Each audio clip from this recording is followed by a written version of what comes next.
Chapter 36. Keeping Up Appearances. Jeremy awoke to sharp stabbing pain in his side and a look of horror on Ryan's face. Ryan was mouthing the words, "I'm sorry. I'm so sorry. I didn't mean... Jeremy." Jeremy's eyes snapped open. This time he awoke in a cold sweat in the passenger seat of Matt's shitty, banged-up Asea to the smell of sweet and sour pork. Again. He instinctively rubbed his ribs where the knife wound had healed over, a lumpy pink scar now having taken its place. He cracked his neck and rubbed his face with his hands, a habit he assumed he'd picked up from Jeff. "Breathe, Jeremy. It's okay." Ryan hadn't meant it. He could see that, plain as day.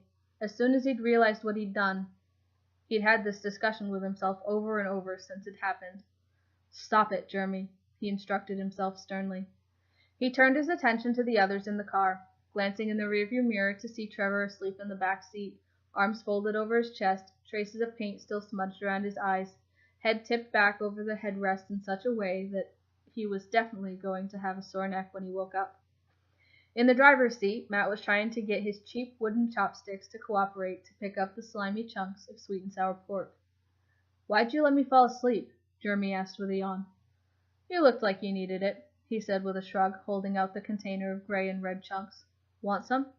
"God, no. I can't believe you can still even look at Chinese food. How are you not sick of it already?" Matt shrugged with a grin. "It's not bad. I can see why Ryan likes this place." "But 3 weeks straight? No thanks. All I want is a burger." In the white light of the street lamps, Jeremy caught sight of his arms. Nearly 2 months later, the bruises had faded, but Jeremy could still remember the patterns of faint green and yellow fingerprints from where Ryan had held him until the others arrived.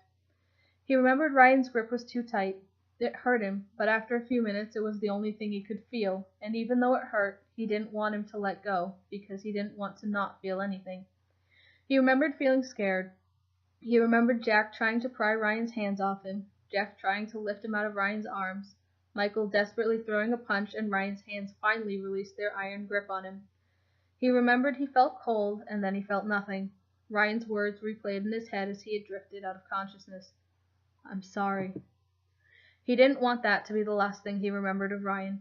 They had to find him. But they'd been drawing a blank. All of the safe houses were empty. Lindsay had found no trace of him at his civilian house, and he'd only taken the bare minimum with him. They knew he wouldn't be so bold, or stupid, as to try to get involved with any other gangs, but they had little else to go on. They asked trusted contacts, checked all the underground fighting rings, kept an ear out for mysterious mercenaries getting around, but nothing turned up. They couldn't find any trace of Ryan in or out of Los Santos. When they'd run out of all other ideas, they waited out in front of Ryan's favorite takeout restaurant in the hopes he'd slip up, return for one sneaky order of beef and broccoli, or treat himself to orange chicken. They'd been there every night for nearly 3 weeks. So far, though, nothing. They'd been keeping up appearances for the sake of the crew's reputation, especially in the wake of the video release. Lindsay had taken over planning and logistics, and they'd been increasingly successful with their recent heists.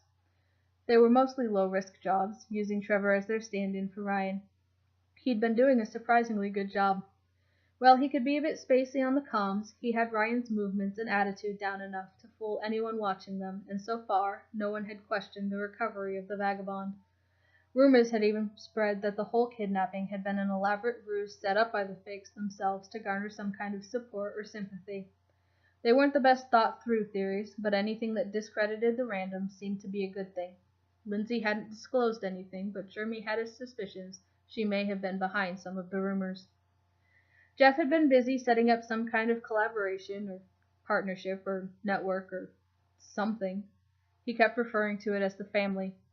Despite being practically run off their feet, keeping on top of everything, Jeff and Lindsay continually discussed how the search had been eating into time and resources that could be better spent elsewhere. Jeff still hadn't been able to bring himself to call it off, and frankly, even if he did, it wasn't going to stop the crew from looking for Ryan on their own time. Like now, like every night. "Where are you, Rye?"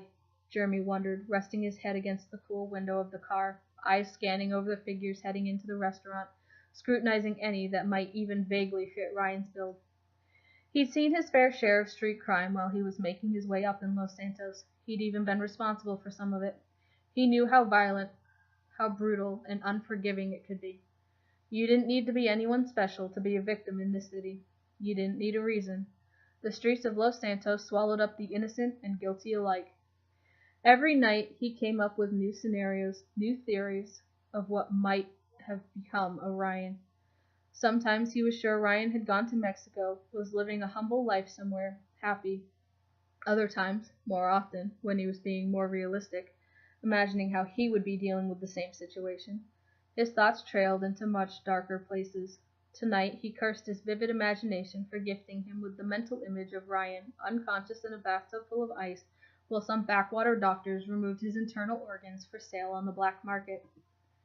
Jeremy was snapped out of it by his phone, buzzing insistently in his pocket. He fished around in his jeans, eventually pulling it free, squinting at the bright light of the screen to see who wanted him. "Jeff?" he answered casually. "Jeremy, are you guys okay?" Jeff's voice sounded tense, verging on hysterical. Jeremy was immediately concerned. "We're fine, Jeff. What's going on?" He switched his phone to speaker mode so Matt could listen in. "Fucking just get back to the penthouse now. Don't stop anywhere. Just get back there. ASAP." Jeff barked the order in such a way that made goosebumps rise up on the back of his neck. "Jeff, what is this?" he asked loudly enough that Trevor was startled awake in the back seat, rubbing his neck but listening in curiously. "They know about our safe houses. It was a coordinated attack. They've been burned down." "What? Which ones?" Jeremy asked, eyes narrowing. "All of them." They all froze. "Jeremy?" "Still here, Jeff," Jeremy affirmed. "We're coming back now." Matt started the car in a hurry, nearly throwing his food on the floor in the process. "Be careful." Jeremy could hear a kind of desperate sincerity in Jeff's voice. It was the same concerned tone he'd given Ryan before he'd been captured. "We will," Jeremy reassured him as confidently as he could before he hung up the phone.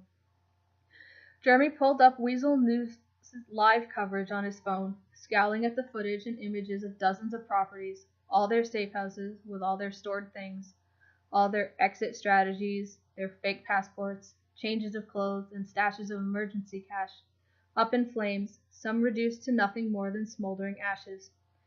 His mind reflexively reminded him of the scene at the warehouse where the randoms had kept Ryan, the blackened corpses in the underground car park, the warehouse reduced to burning rubble as they left, the carnage wrought by Gavin's flamethrower at the hospital.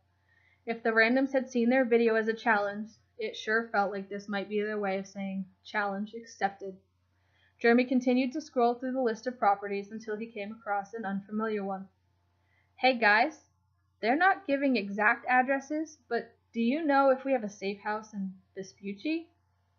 Trevor's eyes widened with recognition. It was the first place they'd checked after Ryan had disappeared. Lindsay had given them the address. She was the only one who knew before them. She'd been there to feed his animals. "That's where Ryan used to live." "How the fuck would they know that?" Matt asked, hands expertly gliding over the steering wheel as he took the corner at twice the recommended speed, whilst maintaining total control. "We didn't even know that." Jeremy glanced out the rear window as a pair of headlights followed them around the corner at almost the same speed. A chill ran down his spine. "Matt, turn left up here, then left again," he instructed, still carefully watching the lights behind them. Trevor's head spun around and Matt's eyes flicked up to the rearview mirror. They both saw the headlights and immediately understood. How else would they have known? In the living room of the penthouse, Jack hung up the phone at almost the same time as Jeff, and they exchanged a nervous look. "Lil Jay's headed back with Matt and Traco," Jeff relayed. "Could you get on to them?" "Michael's got no service," Jack started, shaking his head. "And Gavin's not answering his damn phone." "Fucking typical," Jeff huffed. "How the fuck did they know?" Jeff resumed his pacing between the kitchen and the couches, glancing back to the TV, playing a loop of the breaking news about the spate of arsonist attacks at apparently random locations around Los Santos. Jack paused for a moment, frowning and chewing his lip absently. "The only thing I can think is, we've been looking for Ryan, checking all the safe houses, right? What if they've been following us? What if they were tracking Matt and Trevor when they made the rounds to the safe houses?" Jeff was silent as he processed the information. What if they're still following them? That means they know we're here. Shit. Jeff immediately snatched up his phone to call Jeremy, but before he could hit the button to dial, it started ringing in his hand. Caller ID came up as Lil J. "Jeremy, don't come back here," Jeff answered frantically. "Jeff, we've got company, but we're dealing with it." Jeremy started talking over the top of Jeff.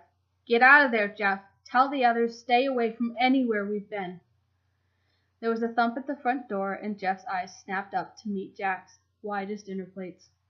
Too late.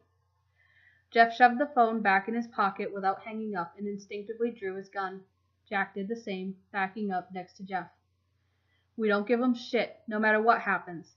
Jeff didn't take his eyes off the door, taking careful aim the way he'd been taught, the way they'd practiced many years ago, that had long since become second nature. He was acutely aware of it now. In his peripheral, he saw Jack swallow and nod curtly, his actions mirroring his own, eyes locked on the door. They both steeled themselves. The charge blew splinters through the door frame, exploding inwards, the heavy wooden door toppling towards them and crashing into the penthouse. A smoke grenade followed, plumes of thick gray smoke trailing after the canister as it bounced into the room. Moments later, gunfire shattered the suspended silence. Jeff fired blindly through the smoke, knowing they'd have to pass through the hallway entry to get to them, spraying bullets in the hopes he could hit one. A scream soon after indicated he was correct in his assumption. Jack was closer to the kitchen. He weighed his odds. There was a loaded shotgun under the sink. Better than just his pistol. He took the second of confusion and Jeff's gunfire to throw himself towards the kitchen, rolling with an unexpected grace over the smooth granite countertop, but landing hard on his right shoulder on the other side, throwing it painfully out of joint. He ignored it and went for the shotgun under the sink, hearing the heavy footsteps of many people entering the penthouse. Jeff was still shooting, and the smoke was thinner now, disturbed by the motion of so many people. Jack felt pain shoot up his right arm, but grimaced through it as he cocked the shotgun, just in time to catch a face pop over the top of the counter. He automatically aimed and fired, and the face exploded into sticky chunks of blood and brain matter and bone fragments that clung to the counters around him, a fine spray of red mist settling over the previously pristine white kitchen. Hand shot up to swipe at the face that was no longer there, before the body went limp over the countertop. Had the adrenaline not been keeping him hyper-focused, he might have gagged at the spectacle. It was not a mental image he wanted to commit to memory, but Jack knew he'd be haunted by it regardless. He didn't have long to dwell on it, however, as the faceless body was pushed forward by the next intruder in line, effectively shielding them and blocking Jack's next shot.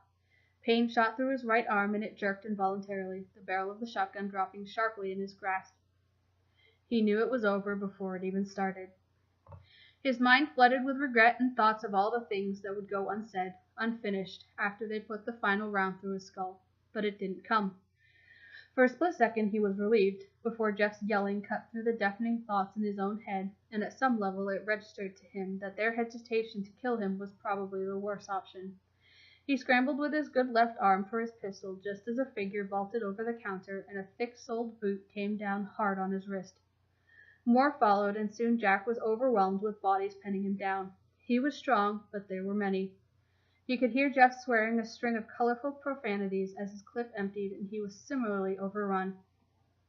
Jack struggled against them, making little headway when suddenly something hard impacted his head and Jeff's frantic shouting faded out.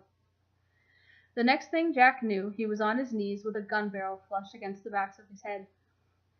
His head was ringing, and strong hands were holding both his arms out by his sides. His right arm radiated pain through his chest and side.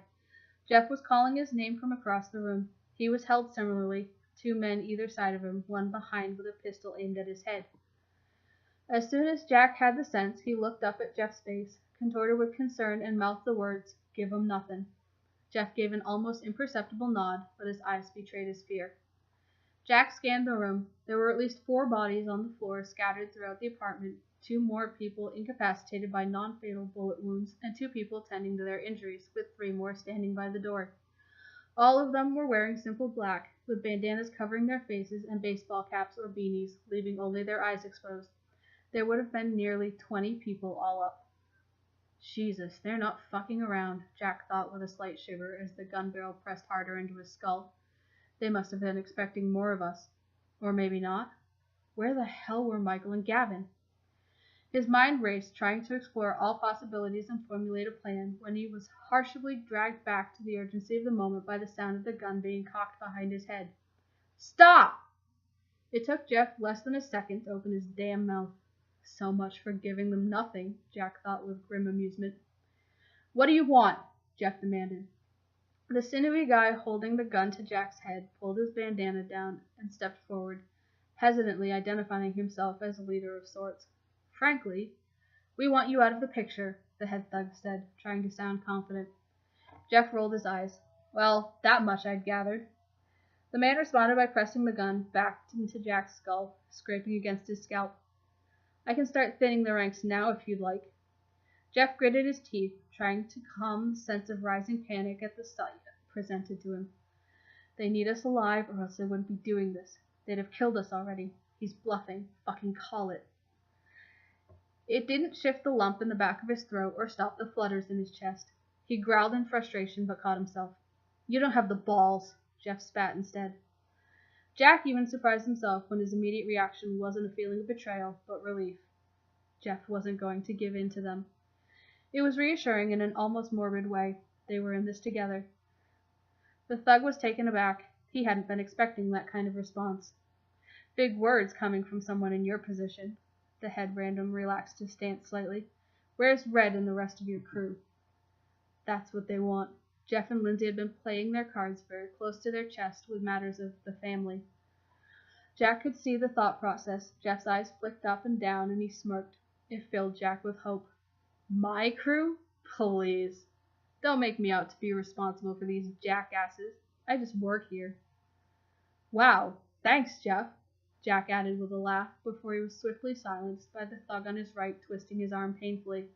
He clamped his mouth shut, vowing not to give them the satisfaction of a scream. Jeff tried to hide it, but it looked like it hurt him as much as it hurt Jack. Enough with the bullshit, the head thug continued. Where are the rest of the fakes? I honestly don't know, Jeff admitted truthfully, with a large helping of snark. I thought you'd have had more luck tracking them than us. Having seen Jack's response, the head thug nodded to the guy on Jack's right, and he twisted his arm roughly, making Jack grimace and lean forward to try to alleviate the pain. He involuntarily let out a grunt, and Jeff winced in his pain. Look, Jeff jumped in, hoping they'd let up on Jack. They did. If you're looking for Michael and Gavin, I really don't know where they are. The man smirked, flashing white teeth. Oh, I wouldn't worry about that. We got a lock on them hours ago. Jack's stomach dropped. Jeff's face flickered concern, but only for a split second before rage took over. What have you motherfuckers done with them? Jeff growled. The head thug tried to sound cool and detached, but he snapped back a little too enthusiastically. You don't need to know yet. Jack couldn't help but think that this guy was doing his best impression of Ryan, and failing miserably. Fuck you! Jeff was clearly too worried to share Jack's thoughts. I'm not saying shit until I know they're okay. That was a bluff. Jeff had no intention of saying anything to them anyway, but it was worth a shot. The thug didn't fall for it. He shook his head before turning around and delivering a sharp kick to Jack's abdomen, causing him to splutter and double over in spasms. Fuck you! Jeff called out without thinking. I want to know where the rest of the crew is, or I'm going to put a bullet in him. The thug aimed his pistol away from Jack's head and down to his shoulder. I can tell you now, it's not going to be pretty. Jack was still recovering from the kick, but it registered things were about to get a whole lot worse. He looked up at Jeff, frowning, pleading internally for him to stay strong. Jeff returned a worried look, and it suddenly occurred to Jack. He wasn't sure how much Jeff actually knew. It didn't matter. There was an implicit trust. Jeff would do what he thought was right. He hoped. Jeff finally tore his eyes away from Jack and looked up at the thug. The rest? What rest of the crew? God damn it, I don't know what to fucking tell you. If we knew where the vagabond was, we'd have fucking stopped looking for him by now. You actually don't know, do you? The thug suddenly looked amused. Do you seriously think nothing's changed since Red took over? No. You're just playing dumb. What have you been planning, Ramsey? The group of randoms frowned at each other. Some of the younger ones looked confused, looking to the others for guidance. It was clear that some of them disagreed with the head thug's conclusions, but they weren't quite sure how to go about bringing it up. It was painfully obvious they had no firm leadership. They were going to end up self-destructing. Jack saw an opening. Oh, please. Jeff doesn't need to play dumb. Jeff caught on instantly. Years of living in each other's pockets allowed him to pick up on the tone automatically. Oh, fuck you, Jack, you piece of shit. You know what? Just shoot him. Go on. Fucking do it. See if I care. There were a few more snickers and more confused exchanges. The head thug hesitated, unsure what to make of the situation unfolding. Perfect, Jack thought to himself. Let's buy some time. Another of the randoms found themselves comfortable enough to speak up. Trouble in the fake age crew, eh? The head thug shot him a glare, but the other man shrugged it off. Fuck you, buddy, Jeff spat back. Mind your own goddamn business. That set them off. A few laughed, some began talking amongst themselves. They were now enraptured in the show. Jack, you've been a total pain in my ass. Jeff was laying it on thick, but the randoms either didn't notice or didn't care. You haven't exactly been a walk in the fucking park yourself, Jeff, Jack began to reply before the head thug was waving his gun around again. You're willing to risk his life over something this petty? He addressed Jeff. Jeff laughed tersely. You, sir, underestimate just how fucking petty and stubborn I can be. That set them off again, snickers and chatter erupting amongst them. Their guard was down, and the timing couldn't have been more perfect. There was a smattering of rapid gunfire from outside the penthouse, as the three men posted at the door who'd been paying attention to Jeff and Jack's bickering crumpled in a bloody mess. Well, well, what's going on in here now? Jeremy's voice could be heard at the doorway, and everyone's head snapped around to the source of the sound. Jeff seized the opportunity to kick out at the nearest thug, contacting the back of his knee and sending him sprawling momentarily before he climbed back to his feet and responded with a sharp backhand across Jeff's face. It didn't matter anymore. Jeremy and Trevor were inside, and they were ready. The randoms were not, especially when the 50 cal sniper round shattered the window and landed with a sickening thud in the back of one of the thugs holding Jack. Jack and Jeff threw themselves to the ground and covered their heads. For a minute, the world descended into chaos, gunshots, glass shattering, bodies falling around them. And then everything was still again. Only Trevor and Jeremy remained standing. Jeff and Jack tentatively lifted their heads and sat up to their knees, taking in the carnage around them. Jeff let out a long whistle. Jack just shook his head and chuckled. Everything hurt, but it was secondary to his relief. God damn, Jeremy, talk about good timing.